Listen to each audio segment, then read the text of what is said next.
We appreciate it. Immigration enforcement is reinstating about 1,500 student visas after a plethora of legal challenges. Since late March, many students have had their legal statuses revoked, and 7 of those were from Southern University. So what is the plan now? What does the Trump administration have to say about this tonight? Our Georgia Peck spoke with folks on both sides and has this.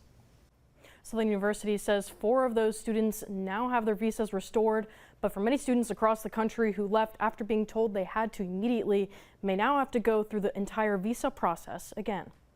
This is unprecedented. Susha Modi has had consultations with students around the country after their legal status was revoked, and he says almost all had no criminal convictions. What we have here is no deportation proceedings. They just get a notice from the school saying, hey, your student status has been revoked and you need to leave the U.S. immediately. You know, this is quite a shame, though, because many students left because they were told to leave the U.S. You know, and in our firm, you know, we filed, for example, like a student visa reinstatement and applications and things. So they've, you know, tried to either stay here and argue their case and pay attorneys' fees and things, or other people left. And in either circumstance, you know, now the administration has reversed course and they've gone through a lot of hardship either way. He says it all happened with little to no explanation as to why. After several lawsuits were filed and locally a letter sent from Congressman Cleo Fields to the Secretary of State, Homeland Security, and U.S. Immigrations and Customs Enforcement asking for answers,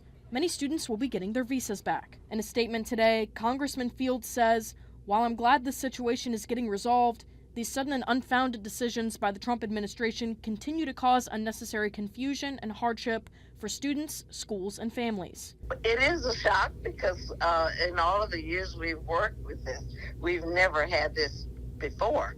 And so needless to say, we really have difficulty trying to guide the students because we don't know anything about it ourselves.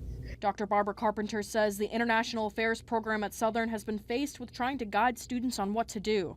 As of this afternoon, she says 4 students have had their visas reinstated and hopes the situation will not keep potential international students from coming here. That's our biggest worry because a lot of universities depend on international students, not only for the research that they bring and all of the networks that they bring forth, but just the idea of being able to share another culture with American students. We would hope that this would not deter others from coming, but it could very well be a problem, and we hope that we can resolve it.